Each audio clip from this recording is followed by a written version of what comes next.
검증, 미달 기업은 본상에서 제외됩니다. 단상 위 권미선 이사장의 차가운 목소리가 객석을 얼려버렸습니다. 스크린에 떠오른 규정위반 업체 목록 첫 줄에 딸의 회사명이 선명하게 박혀 있었어요. 엄마, 우리가 뭘 잘못했을까요? 윤서의 떨리는 목소리. 수백 명이 지켜보는 앞에서 상장을 거둬당하는 순간 저는 주먹을 꽉 쥐었습니다. 하지만 그들은 몰랐죠. 헌책방 주인인 제가 7년 전 시청 감사 담당관이었다는 것을. 그리고 이런 치밀한 각본 뒤에 숨어있는 진짜 범인을 찾아내는 방법을 안다는 것을요. 과연 55세 엄마가 어떻게 거대한 권력의 가면을 벗겨냈을까요? 마지막에 밝혀지는 충격적인 진실까지 놓치지 마세요. 이야기 시작하기 전에 구독 버튼 한번 눌러주시는 거 잊지 마시고요. 지금 바로 시작하겠습니다. 안녕하세요. 저는 조은영입니다. 바다 안개가 유리창을 적시는 아침마다 헌책방 셔터를 올리는 일이 제 하루의 시작이었어요. 이 남해안 소도시에서 작은 헌책방을 운영한 지 이제 5년째가 되었습니다. 항구가 내려다 보이는 골목 끝자락에서 말이죠. 그런데 오늘은 달랐어요. 딸 윤서가 지역혁신상을 받는 날이었거든요. 친환경 소재를 개발하는 스타트업을 운영하는 그 아이가 드디어 인정받는 순간이었죠. 아침부터 마음이 들떴습니다. 시상식장은 새로 지어진 국책재단 컨벤션홀이었어요.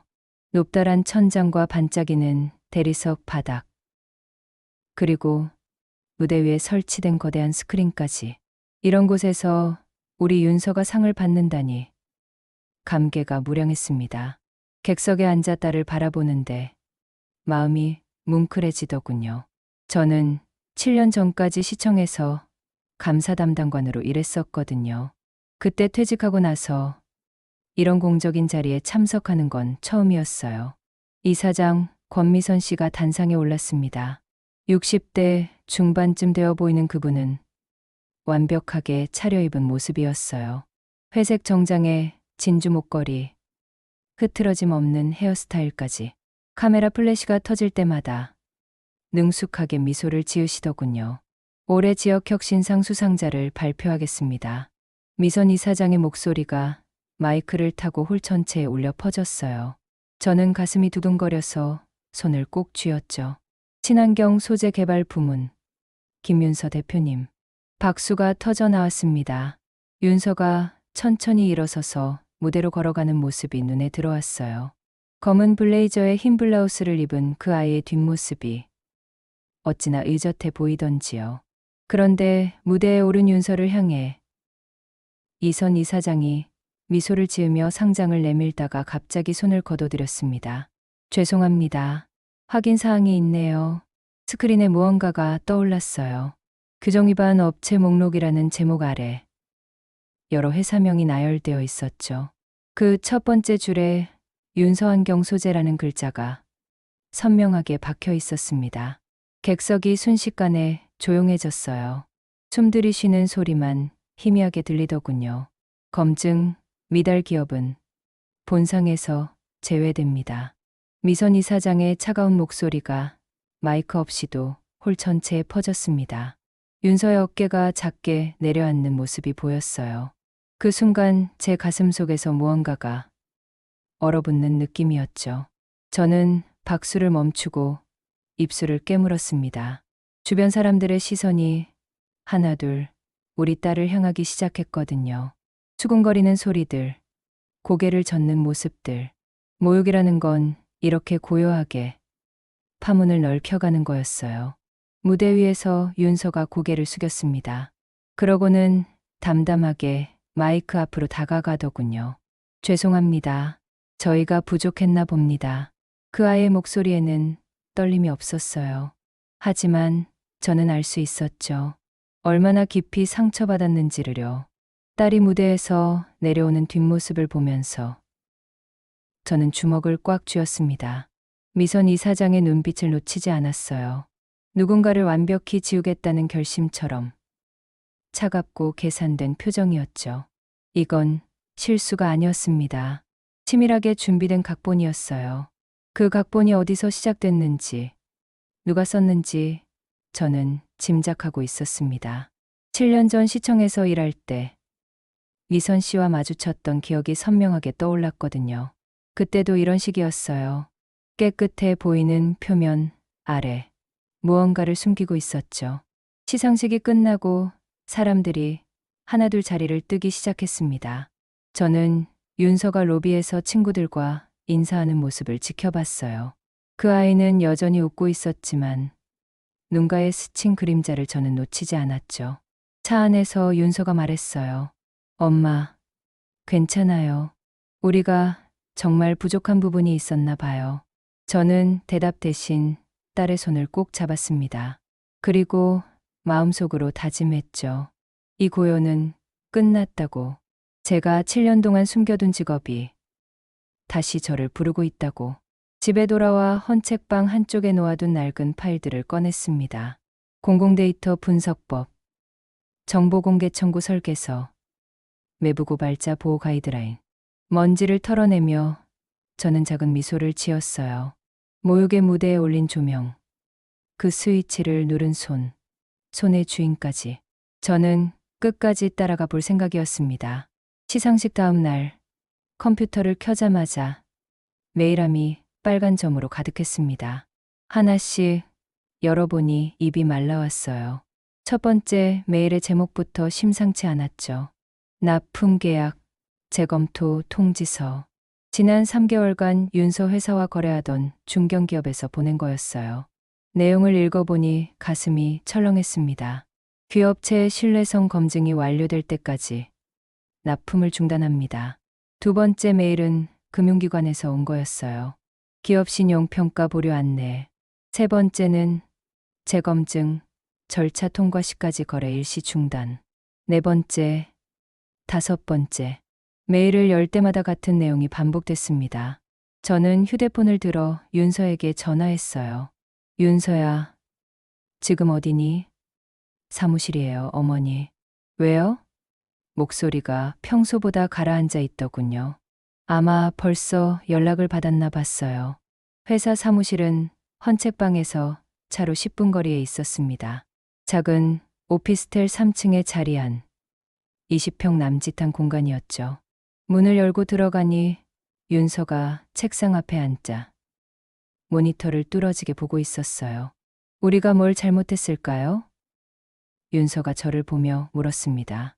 울지 않겠다는 듯 고개만 끄덕이고 있었지만 붉어진 눈가를 숨길 수는 없었죠. 책상 위에는 계약서들이 어지럽게 펼쳐져 있었어요. 저는 딸 옆에 의자를 끌어다 앉았습니다. 그리고 조용히 재단 홈페이지를 열어 규정집을 찾기 시작했어요. 공공데이터 포털도 함께 띄웠죠. 7년 전 시청에서 일하던 감각이 서서히 되살아났습니다. 윤서야, 어제 시상식에서 나온 그 목록 기억하지? 네, 규정 위반 업체 목록이에요. 그 자료가 어떤 기준으로 만들어진 건지 알아보자. 저는 마우스를 클릭하며 재단의 감사 규정을 찾았어요. 200페이지가 넘는 방대한 분량이었죠. 하지만 감사 담당관 시절 이런 문서들과 씨름한 경험이 있었거든요. 3시간 동안 규정을 뒤지다가 이상한 점을 발견했습니다. 기업 신뢰도 평가 항목에서 외부기관 신용등급이 기준의 70%를 차지한다고 되어 있었어요. 그런데 어제까지만 해도 윤서 회사의 신용등급은 B였습니다. 재단의 최소 기준 B형보다 높았죠. 이상하다. 저는 중얼거리며 공공데이터 포털에 접속했어요.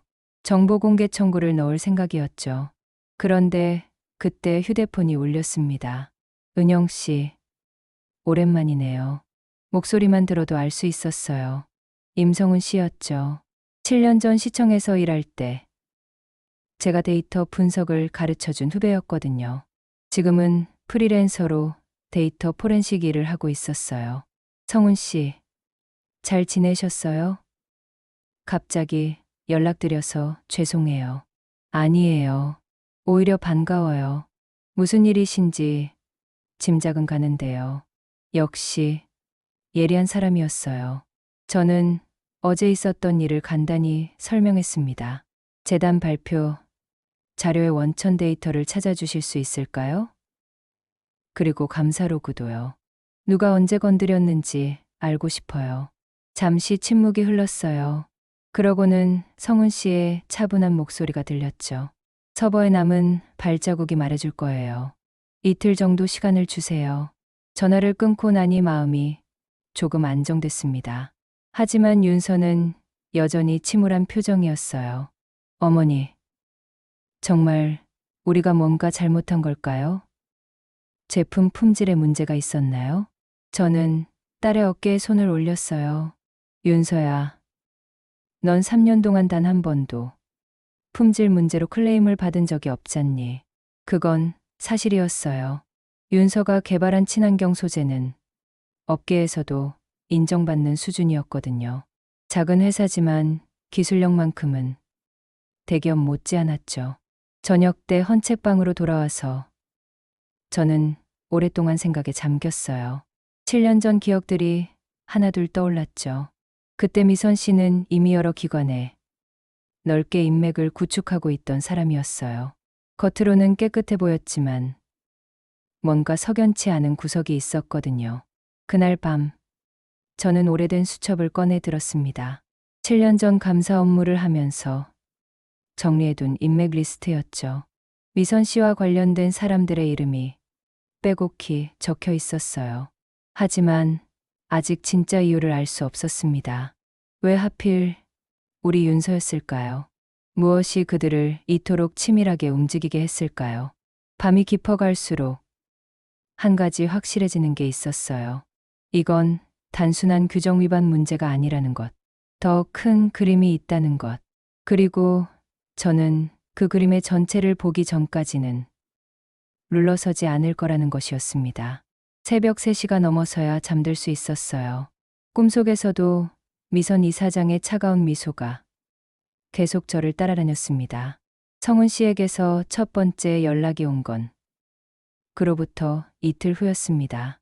은영 씨, 재미있는 걸 발견했어요. 어떤 거요? 재단 데이터베이스에서 작업 로그를 뽑아봤는데요. 시상식 전날 밤 11시경에 기업평가 데이터가 수정됐어요. 가슴이 두근거렸어요. 누가 수정한 건가요? 관리자 권한으로 접속했는데 IP 추적해보니 재단 내부에서 나온 신호예요. 구체적으로는 이사장실 전용 단말기에서요. 저는 의자에 등을 기댔어요. 퍼즐 조각이 하나씩 맞춰지기 시작했습니다. 그런데 더 이상한 건 같은 시간대에 다른 업체들 정보도 함께 수정됐어요. 총 15개 회사인데 모두 평점이 하향 조정됐더군요. 15개 회사. 그 중에서 왜 하필 윤서 회사만 시상식에서 공개적으로 망신을 당한 걸까요? 뭔가 더 큰 그림이 있다는 생각이 들었어요. 그날 오후 저는 성훈 씨의 두 번째 연락을 받았습니다. 은영 씨, 만나서 얘기할까요? 전화로는 좀 그런 내용이에요. 목소리에 긴장감이 묻어 있더군요. 저는 곧바로 성훈 씨의 사무실로 향했습니다. 신시가지 오피스텔 7층에 있는 그의 사무실은 컴퓨터 모니터들로 가득했어요. 3개의 모니터가 각각 다른 화면을 띄우고 있었죠. 백업 서버에서 흥미로운 걸 발견했어요. 성훈 씨가 가운데 모니터를 가리켰습니다. 복잡한 로그 기록들이 줄지어 표시되어 있었어요. 이건 그림자 로그예요. 메인 서버에서는 삭제됐지만 백업 서버에는 남아있던 거죠. 그가 마우스로 특정 라인을 지목했습니다. 여기 보세요. 한 계정이 지난 한 달간 반복적으로 회사 내부 서버에 접속했어요. 그런데 이 계정 주인이 성훈 씨가 잠시 말을 멈췄어요. 제 표정을 살피는 것 같았죠. 누구인가요? 박준혁. 윤서 씨 회사의 공동 창업자요. 그 순간 제 심장이 잠시 멈췄다가 다시 뛰기 시작했어요. 준혁이라니 윤서와 함께 회사를 세운 그 청년 말이죠. 확실한가요? 네. 접속 패턴을 분석해 봤는데 주로 새벽 시간대에 회사 기술 자료에 접근했어요. 그리고 그 자료들이 재단 쪽으로 전송된 흔적도 있고요. 모니터 속 숫자들이 흐릿하게 보였어요. 배신이었을까요? 아니면 강요였을까요? 준혁이를 3년 동안 지켜본 저로서는 쉽게 판단할 수 없었어요. 더 확인해야 할 게 있어요. 이 접속들이 본인 의지였는지 아니면 다른 압박이 있었는지요. 성은 씨가 고개를 끄덕였습니다. 알겠어요. 며칠 더 파보겠습니다. 그날 밤 윤서가 헌책방에 들렀어요. 요즘 매일 들르는 게 습관이 된 것 같더군요. 어머니, 오늘 준혁 오빠가 이상하게 행동했어요. 저는 책 정리하던 손을 멈췄습니다. 어떻게? 자꾸 미안하다고 하는 거예요. 무슨 일인지 물어봐도 대답을 안 하고요. 가슴이 답답해졌어요. 준혁이도 괴로워하고 있는 게 분명했죠. 하지만 아직 윤서에게 말할 때가 아니었어요. 스트레스를 많이 받아서 그런 것 같다. 그래도 이상해요. 회사 일 때문에 그런 거라면 저한테도 말했을 텐데요. 윤서의 맑은 눈을 보니 가슴이 아팠어요.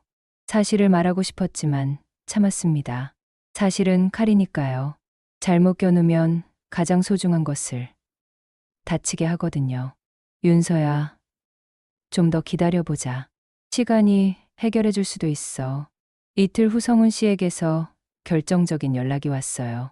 은영 씨, 확실해졌어요. 박준혁 씨는 피해자예요. 무슨 뜻이에요? 재단 쪽에서 그를 압박한 증거를 찾았어요. 한지웅이라는 감사팀장이 준혁 씨와 만난 기록이 있어요. 그리고 그 다음 날부터 접속 패턴이 바뀌었고요. 한지웅, 그 이름을 들으니 기억이 났어요. 7년 전 시청에서 일할 때 한번 마주친 적이 있었죠. 미선 이사장의 측근으로 유명한 사람이었어요. 준혁 씨가 자발적으로 한 게 아니라는 얘기네요? 맞아요. 오히려 그들이 준혁 씨의 약점을 잡고 협박한 것 같아요. 저는 결심했습니다. 더 이상 미룰 수 없었어요.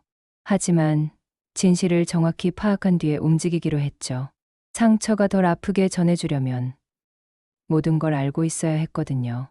다음 날 오후 준혁이가 윤서 회사에 혼자 있을 시간을 골라 찾아갔어요. 준혁 씨, 잠깐 시간 있으세요? 준혁이는 컴퓨터 앞에 앉아 멍하니 화면을 보고 있었어요. 제 목소리에 깜짝 놀라며 고개를 돌렸죠. 아, 어머님, 안녕하세요. 그의 얼굴이 많이 야위어 있었어요. 눈가에는 다크서클이 짙게 자리 잡고 있었고요. 요즘 많이 힘들어 보이네요. 준혁이가 잠시 입술을 떨었어요. 뭔가 말하려다가 다시 입을 다물었죠. 괜찮습니다. 정말 괜찮은 건가요? 저는 의자를 끌어와 그의 앞에 앉았어요. 7년 전 감사 업무를 할 때 내부 고발자들을 만나던 방식 그대로였죠. 위압감을 주지 않으면서도 신뢰감을 느끼게 하는 거리였어요. 준혁 씨, 저는 윤서 어머니이기도 하지만 예전에 시청에서 감사 일을 했어요. 그래서 알아요. 누군가 압박받고 있을 때의 표정이 어떤 건지요. 준혁이의 눈이 흔들렸어요. 혹시 재단 쪽에서 연락 온 거 있나요? 그가 고개를 푹 숙였습니다. 어깨가 작게 떨리는 게 보였어요. 그때 저는 알았어요. 갈등은 선택을 낳고 선택은 각본을 더 차갑게 만든다는 것을. 하지만 이제 더 이상 물러설 수 없었습니다. 저는 준혁이를 안전하게 불러낼 방법을 생각하기 시작했습니다. 준혁이와의 대화 후 저는 더 이상 기다릴 수 없다는 걸 깨달았어요. 증거는 충분했고 이제 행동할 때였습니다. 집에 돌아와 컴퓨터 앞에 앉아 두 개의 창을 열었어요. 하나는 재단윤리위원회 외부 제보 채널, 다른 하나는 조달청 신고 포털이었죠. 7년 전 감사 업무를 하면서 익혔던 노하우를 모두 끌어냈습니다. 외부 제보는 익명으로 진행했어요. 신고자 보호를 위해서였죠. 제목은 간단명료하게 작성했습니다.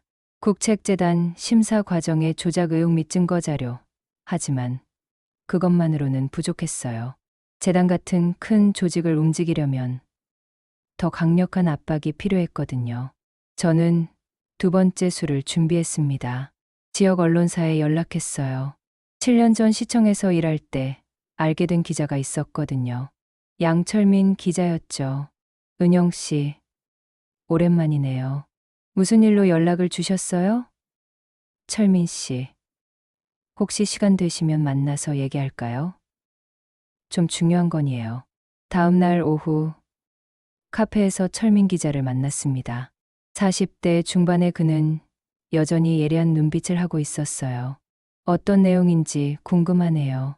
저는 지난 일주일간 벌어진 일들을 차근차근 설명했습니다. 성은 씨가 찾아낸 증거들도 함께요. 흥미롭군요. 하지만 증거가 좀 더 구체적이어야 할 것 같은데요. 그래서 준비한 게 있어요. 저는 준비해온 파일을 건넸습니다. 성은 씨가 정리해준 로그 분석 자료와 타임스탬프가 찍힌 데이터 조작 증거들이었어요. 철민 기자가 파일을 훑어보더니 눈빛이 변했어요. 이건 정말 결정적이네요. 하지만 한 가지 문제가 있어요. 뭔가요? 증언자가 필요해요. 내부에서 실제로 일어난 일을 증언할 사람이 있어야 기사로 쓸 수 있거든요. 그 순간 저는 준혁이 생각이 났어요. 하지만 그 아이를 위험에 빠뜨릴 수는 없었습니다. 좀 더 시간을 주세요. 증언자를 설득해 보겠습니다. 카페를 나서면서 저는 고민에 빠졌어요. 준혁이를 어떻게 안전하게 보호하면서 동시에 증언을 받아낼 수 있을까요? 그때 휴대폰이 울렸습니다. 윤서였어요. 어머니, 큰일 났어요. 무슨 일이야? 준혁 오빠가. 준혁 오빠가 사라졌어요. 가슴이 철렁했어요. 무슨 소리야? 오늘 아침부터 연락이 안 돼요. 사무실에도 안 왔고, 집에도 없대요. 핸드폰도 꺼져 있고요. 저는 곧바로 윤서 회사로 달려갔습니다. 윤서는 파랗게 질린 얼굴로 계속 준혁이 전화를 걸고 있었어요. 언제부터 연락이 안 됐어? 어젯밤 7시경에 마지막으로 통화했어요. 그때도 좀 이상했는데, 어떻게 이상했는데? 뭔가 정리하는 것 같은 말투였어요. 윤서야, 미안해라고 계속 말하더라고요. 저는 등골이 오싹해졌어요. 설마 그들이 준혁이를 어디로 데려간 건 아닐까요? 저는 즉시 성훈 씨에게 전화했습니다. 성훈 씨, 박준혁이 사라졌어요. 뭐라고요? 어젯밤부터 연락이 안 돼요. 혹시 추적할 수 있을까요? 핸드폰 위치 추적은 좀 어려울 것 같고. 잠깐만요. 성훈 씨가 컴퓨터를 두드리는 소리가 들렸어요. 은영 씨, 이상한 게 있어요. 어젯밤 11시경에 준혁 씨 계정으로 회사 서버에 접속한 기록이 있어요. 하지만 IP 주소가 평소와 달라요. 어디서 접속한 건가요? 재단 근처 모텔에서요. 그 순간 모든 게 연결됐어요. 그들이 준혁이를 부른 거였습니다. 마지막 협박을, 마지막 지시를 위해서요. 성훈 씨, 그 모텔 주소 알 수 있어요? 보내드릴게요. 하지만 은영 씨, 혼자 가시면 안 돼요. 저는 이미 결정을 내렸어요. 경찰에 신고할게요. 그리고 철민 기자도 부르겠습니다. 30분 후, 우리는 모텔 앞에 모였어요. 경찰 2명, 철민 기자, 그리고 저, 윤서는 회사에서 기다리라고 했습니다. 모텔 사장에게 물어보니 어젯밤 늦게 중년 남성 2명이 젊은 남자를 데리고 왔다고 했어요. 방 번호는 205호였죠. 경찰이 문을 두드렸습니다. 경찰입니다. 문 열어주세요. 잠시 후 문이 열렸어요. 한지웅 감사팀장이 당황한 표정으로 나타났습니다. 무슨 일이세요? 실종 신고 들어온 박준혁 씨가 여기 있다는 제보를 받았습니다. 한지웅의 얼굴이 순간 굳어졌어요. 그 뒤로 준혁이의 모습이 보였습니다. 얼굴이 창백하고 눈이 충혈되어 있었어요. 준혁 씨, 괜찮으세요? 경찰이 물었지만 준혁이는 대답하지 못했어요. 그저 무서운 듯 한지웅을 쳐다볼 뿐이었죠. 철민 기자가 녹음기를 꺼내며 말했어요. 혹시 인터뷰 가능하실까요? 재단의 입장을 들어보고 싶어서요. 한지웅이 당황했습니다. 인터뷰는 지금은 좀. 그럼 나중에 연락드릴게요. 경찰이 준혁이를 데리고 나왔어요. 그 순간 준혁이가 저를 보며 작은 목소리로 말했습니다. 어머님, 죄송해요. 저는 그의 손을 꼭 잡았어요. 괜찮아요. 이제 안전해요. 하지만 저는 알고 있었어요. 이건 시작일 뿐이라는 것을. 진짜 전쟁은 지금부터 시작이라는 것을. 여러분, 여기까지 이야기 어떠셨나요? 조은영 씨가 딸의 억울함을 풀기 위해 나선 모습이 정말 감동적이었죠. 하지만 상대는 만만치 않은 권력자들입니다. 과연 헌책방 사장인 그녀가 거대한 권력의 벽을 뚫을 수 있을까요? 준혁이는 무사할까요? 그리고 권미선 이사장의 진짜 정체는 무엇일까요? 궁금하시죠? 그럼 계속해서 들어보시겠어요? 준혁이를 구해낸 다음 날, 저희는 안전한 곳에서 만났습니다. 성은 씨의 사무실이었어요. 이곳이라면 도청 걱정 없이 대화할 수 있었거든요. 준혁이는 하룻밤 사이에 더욱 야위어 보였어요. 하지만 눈에는 이전과 다른 빛이 있었습니다. 더 이상 숨길 게 없다는 듯한 해방감이었죠. 어머님, 모든 걸 말씀드릴게요. 준혁이가 떨리는 목소리로 시작했습니다. 한 달 전부터였어요. 한지웅 팀장이 저를 부르기 시작한 게 저는 조용히 들었어요. 성은 씨는 녹음 준비를 하고 있었고요. 처음에는 단순한 자료 요청이라고 했어요. 회사의 기술 개발 과정, 특허 출원 현황 같은 것들이요. 재단에서 심사 자료로 쓴다고 하더라고요. 그때는 의심하지 않았나요? 네. 오히려 좋은 일이라고 생각했어요. 우리 기술을 제대로 평가해 준다는 뜻이니까요. 준혁이가 물을 한 모금 마시고 계속했어요. 그런데 점점 요구가 이상해졌어요. 경쟁사 정보를 달라고 하더라고요. 다른 업체들이 어떤 식으로 개발하는지, 원가는 얼마인지. 그때도 주셨어요? 처음에는 거절했죠. 그랬더니 한지웅 팀장이 다른 얘기를 꺼냈어요. 준혁이의 목소리가 더욱 작아졌습니다. 제 아버님 얘기를요. 아버님이 어떻게? 아버님이 작은 건설업체를 하시거든요. 그런데 지금 법정관리 상태예요. 빚이 너무 많이 쌓여서 저는 무슨 말인지 짐작할 수 있었어요. 그들이 아버님을 이용해서 협박한 거군요. 네. 한지웅 팀장이 말하길 재단과 연결된 금융기관에서 아버님 회사에 대출을 해줄 수 있다고 하더라고요. 대신 조건이 있다고. 그 조건이 회사 자료를 빼주는 거였고. 맞아요. 처음에는 간단한 자료였는데 점점 더 중요한 것들을 요구했어요. 그리고 시상식 직전에는 준혁이가 말을 멈췄어요. 가장 힘든 부분에 도달한 것 같았죠. 시상식 직전에는 뭘 요구했나요? 우리 회사 품질 관리 시스템에 의도적으로 허점을 만들라고 했어요. 나중에 문제가 생겼을 때 빌미로 쓸 수 있도록요. 저는 주먹을 꽉 쥐었어요. 이들의 치밀함이 소름 끼쳤습니다. 그래서 어떻게 하셨어요? 거절했어요. 아무리 아버님을 위해서라도 윤서를 배신할 수는 없었거든요. 그래서 시상식에서 갑자기 규정 위반 업체 목록이 나온 거군요. 네. 제가 협조하지 않으니까 다른 방법을 쓴 거죠. 미리 준비해둔 조작 자료로요. 성은 씨가 입을 열었어요. 그럼 어젯밤에 모텔에서는 뭘 하려고 했던 건가요? 마지막 기회를 주겠다고 했어요. 윤서 회사 서버에 바이러스를 심어서 완전히 망가뜨리라고요. 그러면 아버님 회사는 살려주겠다고. 준혁이가 고개를 떨궜습니다. 하지만 할 수 없었어요. 어머님이 찾아오신 후로 계속 생각했거든요. 이게 맞는 건지. 저는 준혁이의 어깨에 손을 올렸어요. 잘했어요. 정말 잘했어요.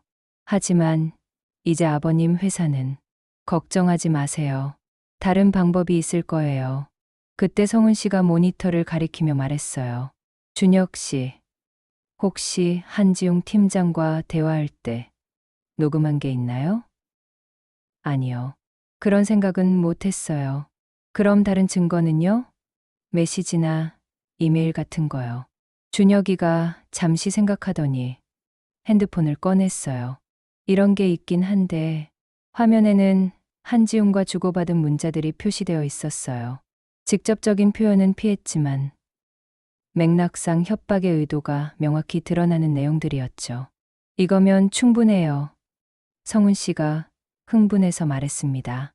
이제 녹음을 시작할게요. 처음부터 차근차근 말해주세요. 30분 동안 이어진 증언은 이선 이사장의 투명한 심사가 얼마나 거짓이었는지를 적나라하게 보여주는 내용이었어요. 사촌업체와의 유착, 경쟁사 제거를 위한 조작, 협박을 통한 증거 조작까지. 녹음이 끝나자 준혁이가 말했어요. 정말 죄송해요. 진작에 말했어야 했는데 이미 충분히 용기 낸 거예요. 저는 준혁이를 안심시키고 윤서에게 연락했습니다. 윤서야, 준혁이 찾았어. 정말요? 어디 있어요? 괜찮아요? 응, 괜찮아. 지금 데리러 갈게. 하지만 저는 아직 모든 진실을 말하지 않았어요. 윤서가 직접 듣는 게 좋겠다고 생각했거든요. 그날 저녁, 헌책방에서 윤서, 준혁이, 그리고 저는 마주 앉았습니다. 준혁이가 모든 것을 털어놨어요. 협박당한 과정, 갈등했던 마음, 그리고 마지막에 거부한 이유까지. 윤서는 처음에는 화가 났었어요. 오빠, 왜 진작 말하지 않았어요? 미안해, 윤서야. 정말 미안해. 하지만 이야기를 끝까지 듣고 나서 윤서의 표정이 바뀌었어요. 아버님은 어떻게 되세요?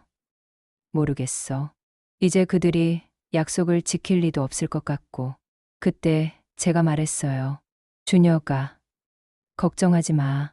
내가 다른 방법을 찾아볼게. 법률구조공단이나 중소기업진흥공단에 연락해보면 분명 도움을 받을 수 있을 거야. 정말요? 물론이야. 하지만 지금은 더 중요한 일이 있어.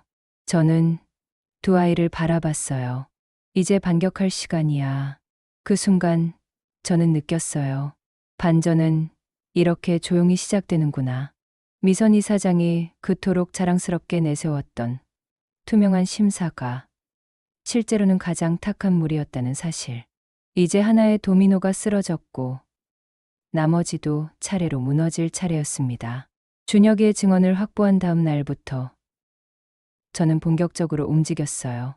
7년 전 감사 담당관 시절 익혔던 절차를 하나씩 되살려가며 체계적으로 접근했습니다. 먼저 감사원에 민원을 넣었어요. 국책재단에 예산 집행과 심사 과정의 투명성 문제를 제기하는 내용이었죠.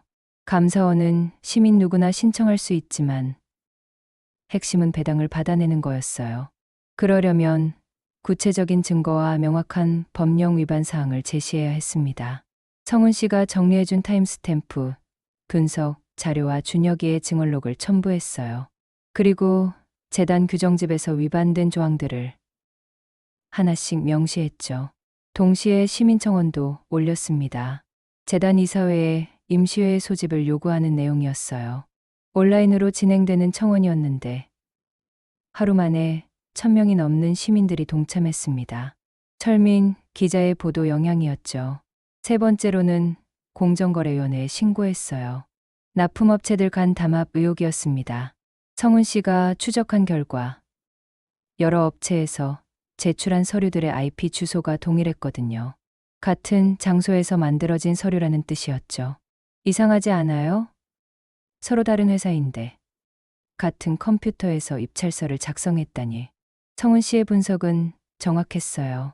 미선 이사장 측에서 미리 서류를 준비해서 각 업체에 배포했다는 의미였죠.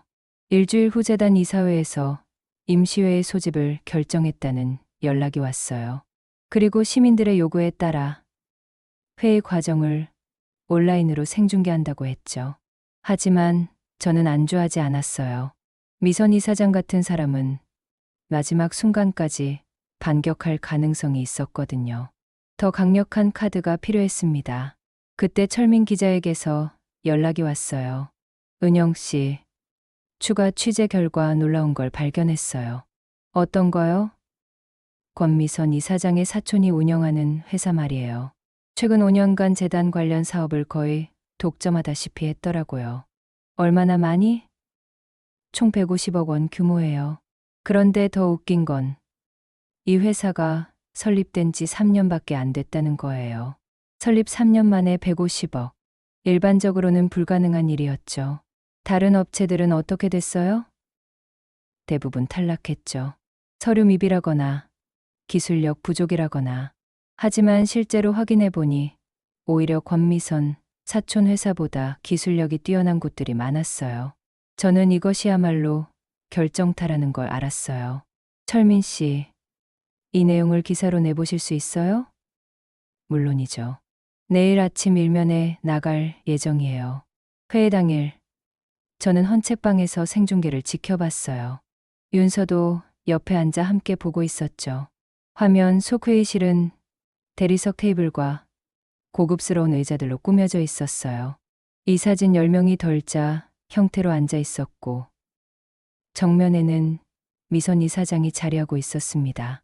오늘 임시회의는 최근 제기된 심사 과정의 투명성 문제를 논의하기 위해 소집됐습니다. 이사장의 목소리는 여전히 차분했어요.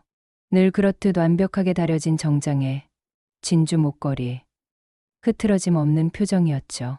해당 사안에 대해 해명 기회를 드리겠습니다. 미선 이사장이 마이크 앞으로 몸을 기울였어요. 저희는 모든 절차를 규정에 따라 진행했습니다. 일부 언론에서 제기한 의혹들은 사실과 다릅니다. 그때 한 이사가 손을 들었어요.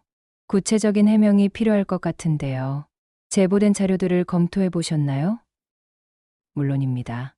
하지만 그 자료들의 신빙성에 문제가 있어 보입니다. 미선 이사장의 미소는 여전했어요.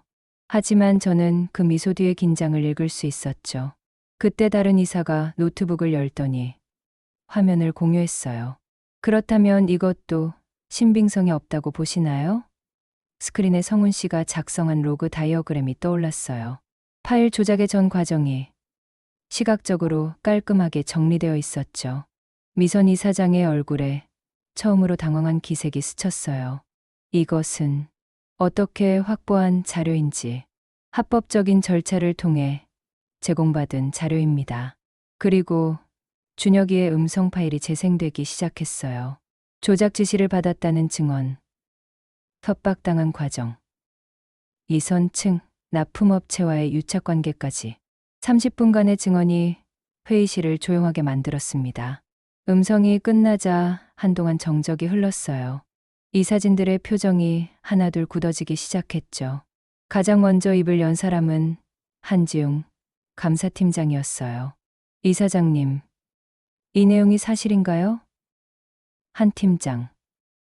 자네가 뭘 말하려는 건가? 미선 이사장의 목소리에 경계심이 묻어났어요. 저는 처음에 이사장님을 믿고 따랐습니다. 하지만 한지웅이 자신의 서류 가방에서 파일을 꺼냈어요. 저는 깜짝 놀랐습니다. 설마 그가 양심 고백을 할 줄이야. 이건 제가 서명한 보조금, 회계 처리 서류입니다. 그런데 실제 집행 내역을 보니 상당 부분이 사적 용도로 사용됐더군요. 회의실이 다시 조용해졌어요. 한지웅의 목소리는 떨리고 있었지만 단호했습니다. 커뮤니티 타워 건설비로 5억, 연구시설이라고 했지만 실제로는 개인 별장 증축비였습니다. 미선 이사장의 얼굴이 점점 창백해졌어요. 한 팀장, 그건 오해가 있는 것 같은데. 오해가 아닙니다. 영수증까지 모두 확인했거든요. 한지웅이 서류를 테이블 위에 펼쳤어요. 건설업체 영수증, 계좌이체 내역, 설계 도면까지 치밀하게 준비된 증거들이었죠. 이건 명백한 규정 위반입니다. 조용한 문장 하나가 회의실의 공기를 완전히 바꿔버렸어요. 미선 이사장을 지지하던 이사들까지 고개를 돌리기 시작했습니다. 잠깐, 이건 해명이 필요해 보이는데요. 감사팀의 추가 조사가 필요할 것 같습니다. 언론에 해명 자료를 내야겠네요. 이사들의 목소리가 하나둘 터져 나왔어요. 미선 이사장은 여전히 미소를 유지하려 했지만 이미 그 가면이 갈라지고 있었죠. 저는 화면을 보지 않고 윤서를 바라봤어요. 어머니, 정말 끝난 건가요? 아직 아니야. 하지만 거의 다 왔어. 사실 저는 이미 무너지는 소리를 발바닥으로 느끼고 있었어요. 7년 전부터 쌓아올린 권력의 탑이 하나씩 무너지는 진동을 말이죠. 회의는 결국 한지웅 감사팀장 주도로 전면 재조사를 결정하는 것으로 끝났어요. 그리고 수사기관에 고발하는 것도 함께 의결됐죠. 생중계가 끝나자 윤서가 제 손을 꼭 잡았어요. 어머니, 고마워요. 저는 딸의 손을 다시 잡으며 창밖을 바라봤어요. 바다 위로 석양이 지고 있었지만 아직 마지막 한 수가 남아 있었습니다. 그날 밤 예상대로 이선 이사장의 반격이 시작됐어요. 첫 번째 신호는 준혁이에게 온 전화였습니다. 준혁아, 괜찮아? 윤서가 다급하게 전화를 걸어왔어요. 무슨 일이야? 준혁 오빠한테 이상한 전화가 왔대요. 모르는 번호에서 협박 전화가. 저는 즉시 준혁이에게 연락했습니다. 준혁아, 지금 어디 있어? 집에 있어요, 어머님. 당장 나와서 우리 헌책방으로 와. 혼자 있으면 안 돼. 30분 후 준혁이가 헌책방에 도착했어요. 얼굴이 새하얗게 질려 있었죠. 어떤 내용이었어? 모르는 목소리였는데 증언을 철회하라고 하더라고요.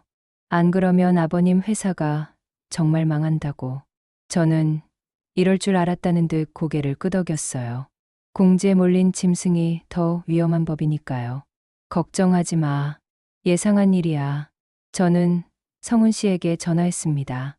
성훈 씨, 준혁이한테 협박 전화가 왔어요. 역추적 가능할까요? 전화번호 좀 알려주세요. 바로 확인해 볼게요.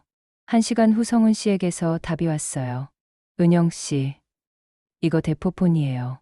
하지만 기지국 추적해보니 재단 근처에서 걸려온 신호예요. 역시 그럴 줄 알았어. 하지만 저는 이미 다음 수를 준비하고 있었어요. 성훈 씨, 혹시 재단 내부 메신저 시스템에 접근할 수 있어요? 내부 메신저요? 그건 좀 어려울 것 같은데. 아니면 이메일 서버라도요. 분명히 미선 이사장과 한지웅 사이에 주고받은 메시지가 있을 거예요. 한번 시도해 볼게요. 하지만 시간이 좀 걸릴 것 같아요. 다음 날 아침, 더 놀라운 일이 벌어졌어요. 철민 기자에게서 급하게 연락이 온 거였죠. 은영 씨, 큰일 났어요. 무슨 일이에요? 권미선 이사장이 기자회견을 연다고 해요. 오늘 오후 2시예요. 기자회견을? 네, 그런데 내용이 가관이에요. 악의적 제보자들의 조작된 증거라는 제목으로 반박 자료를 준비했대요. 저는 가슴이 철렁했어요. 미선 이사장이 선제 공격에 나선 거였습니다. 어떻게 대응할까요? 일단 지켜보죠. 하지만 우리도 준비해야 할 것 같아요. 저는 윤서와 준혁이를 불러 상황을 설명했어요. 준혁아, 혹시 더 결정적인 증거 같은 건 없을까? 글쎄요. 아, 잠깐만요. 준혁이가 핸드폰을 뒤지더니 무언가를 발견한 듯 눈이 커졌어요. 어머님, 이거 어떨까요? 핸드폰 화면에는 한지웅과 나눈 통화 녹음 파일이 있었어요. 언제 녹음한 거야? 1달 전에요. 그때 너무 무서워서 혹시 몰라 녹음해뒀거든요. 파일을 재생해보니 한지웅이 명확하게 협박하는 내용이 들어있었어요. 완벽해. 이거면 기자회견에서 완전히 역전시킬 수 있어. 저는 즉시 철민 기자에게 연락했습니다. 철민 씨, 결정적인 증거를 찾았어요. 기자회견에 제가 갈게요. 오후 2시 재단 대회의실은 기자들로 가득했어요. 미선 이사장은 평소보다 더 정갈하게 옷을 차려입고 나왔습니다. 여전히 자신만만한 표정이었죠. 최근 일부 언론과 악의적 제보자들이 우리 재단을 음해하고 있습니다. 미선 이사장의 목소리는 단호했어요. 제출된 소위 증거들은 모두 조작된 것입니다. 특히 박준혁이라는 인물의 증언은 협박에 의해 강요된 것임을 밝힙니다. 기자들 사이에서 웅성거리는 소리가 들렸어요. 이에 대한 법적 대응을 검토 중이며 관련자들은 무고죄로 고발할 예정입니다. 그때 한 기자가 손을 들었어요. 철민 기자였죠. 이사장님, 그렇다면 이 녹음 파일에 대해서는 어떻게 설명하시겠어요? 철민 기자가 스피커를 켰습니다. 한지웅의 목소리가 회의실에 울려 퍼졌어요. 박준혁 씨, 협조하지 않으면 아버님 회사는 정말 끝이에요. 우리는 그럴 힘이 있어요. 회의실이 조용해졌어요. 미선 이사장의 얼굴이 순간 일그러졌죠. 이건 어디서 나온 자료입니까? 합법적으로 확보한 증거입니다. 이사장님께서는 이런 협박 사실을 알고 계셨나요? 미선 이사장이 잠시 말을 잃었어요. 그 순간을 놓치지 않고 저는 자리에서 일어났습니다. 이사장님, 제가 조은영입니다. 7년 전 시청 감사 담당관으로 일했던 조은영이요. 미선 이사장이 저를 보더니 얼굴이 더욱 굳어졌어요. 그때도 이사장님은 비슷한 일을 하셨죠. 시청 청사 건설 사업에서 말이에요. 제가 그때 담당자였거든요. 기자들이 일제히 저를 향해 카메라를 돌렸어요. 7년 전에도 사촌업체를 밀어주기 위해 경쟁업체들을 제거하려 하셨어요. 하지만 그때는 감사가 먼저 들어가서 막았죠. 미선 이사장의 입술이 파르르 떨렸어요. 당신이 그때 그 조은영. 네, 맞습니다. 그리고 이번에는 제 딸을 건드리셨네요. 회의실의 공기가 완전히 바뀌었어요. 기자들이 연신 셔터를 눌러대며 질문을 쏟아냈습니다. 7년 전에도 유사한 사건이 있었다는 말씀인가요? 시청 사업에서는 어떤 일이 있었나요? 이번 사건과의 연관성은 무엇입니까? 미선 이사장은 더 이상 대답할 수 없었어요. 얼굴이 창백해진 채로 마이크에서 물러섰습니다. 기자회견을 여기서 마치겠습니다. 하지만 기자들의 질문은 계속됐어요. 미선 이사장은 경호원들에게 둘러싸인 채 서둘러 회의실을 빠져나갔습니다. 저는 그 모습을 보며 생각했어요. 7년 전에는 막지 못했지만 이번에는 끝까지 갈 수 있겠다고, 정의가 승리하는 순간을 직접 보겠다고. 공식 발표가 나왔습니다. 권미선 이사장의 직무 정지와 함께 외부 감사기관의 전면 조사를 실시한다는 내용이었죠. 그 다음 주에는 검찰 수사가 시작됐습니다. 박준혁의 증언과 성훈 씨가 확보한 디지털 증거들이 수사팀에 전달됐어요. 한지웅 감사팀장도 참고인 자격으로 조사를 받았죠. 납품업체들의 입찰 자격도 차례로 박탈됐습니다. 미선 이사장의 사촌이 운영하던 회사를 비롯해 담합에 가담한 업체 5곳이 3년간 공공입찰에서 제외됐어요. 그리고 드디어 윤서 회사에 좋은 소식이 왔어요. 어머니, 재심사 결과가 나왔어요. 윤서가 헌책방으로 뛰어들어오며 소리쳤습니다. 얼굴에는 오랜만에 밝은 웃음이 피어 있었어요. 적격 판정이에요. 그리고 원래 받기로 했던 혁신상도 다시 수여한다고 해요. 저는 조용히 미소 지으며 딸을 바라봤어요. 하지만 윤서는 예상과 다른 반응을 보였습니다. 어머니가 해냈죠? 그런 질문 대신 다른 말을 했어요. 우리는 제대로 만들자. 그 한마디가 저를 성장시켰습니다. 복수나 승리보다 더 소중한 게 무엇인지 때답게 해준 말이었어요. 그래, 제대로 만들자. 저도 같은 다짐을 했죠. 며칠 후 헌책방에 신기한 일이 일어났어요. 한 달 전 급하게 팔려고 내놓았던 책들이 하나둘 다시 돌아오기 시작한 거였죠. 죄송해요. 그때 너무 급해서. 다시 사갈 수 있을까요? 책을 팔았던 아주머니가 미안한 표정으로 말씀하셨어요. 물론이죠. 원래 주인에게 돌아가는 게 맞으니까요. 그렇게 한 권, 두 권씩 책들이 제자리를 찾아갔어요. 마치 뒤틀렸던 세상의 질서가 다시 바로잡히는 것 같았죠. 저녁 무렵 윤서와 함께 헌책방 뒤편 작은 테이블에 앉자 차를 마시며 저는 비로소 모든 과정을 털어놨어요. 정보 공개 청구를 한 일, 성훈 씨와 함께 증거를 수집한 일, 준혁이를 설득해서 진실을 말하게 한 일까지 한 달 반 동안의 모든 과정을 솔직하게 이야기했습니다. 정말 몰랐어요? 어느 정도는 짐작했어요. 어머니가 갑자기 컴퓨터 앞에 앉아 있는 시간이 늘었으니까요.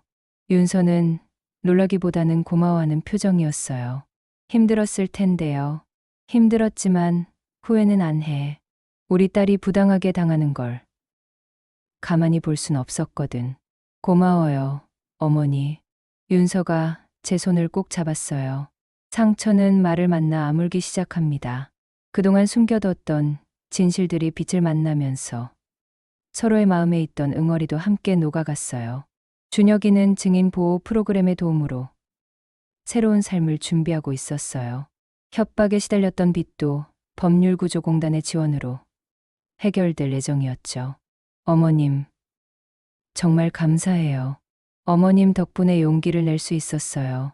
준혁이가 헌책방을 찾아와 인사했을 때 그의 얼굴에는 한 달 전과는 완전히 다른 표정이 떠 있었어요. 밝고 희망적인 모습이었죠. 앞으로 어떻게 할 계획이에요? 다른 지역으로 이사해서 새로 시작하려고 해요.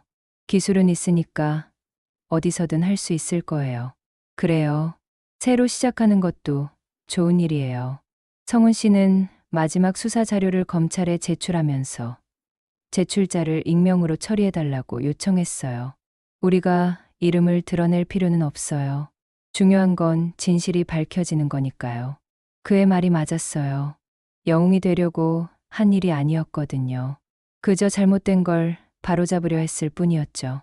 한 달이 더 흘러 검찰 수사 결과가 발표됐어요. 권미선 전 이사장은 업무상 배임과 공문서 조작, 협박 혐의로 기소됐습니다. 공모한 납품업체 관계자들도 함께 재판에 넘겨졌죠. 한지웅 감사팀장은 내부 고발자로 인정받아 처벌을 면했어요. 대신 재단의 새로운 감사 시스템 구축에 참여하게 됐죠.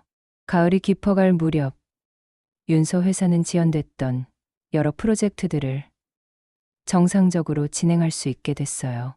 오히려 이번 사건으로 회사의 기술력과 정직함이 알려져서 새로운 거래처들이 생겨나기도 했습니다.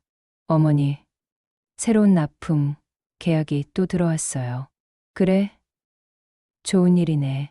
이번에는 정말 제대로 만들 거예요. 아니, 원래도 제대로 만들고 있었지만요. 윤서의 농담에 저도 웃음이 났어요. 어느 일요일 오후 저는 헌책방 셔터를 올리며 바다를 바라봤어요. 파도는 여전히 잔잔했고 항구에는 어선들이 평화롭게 정박해 있었죠.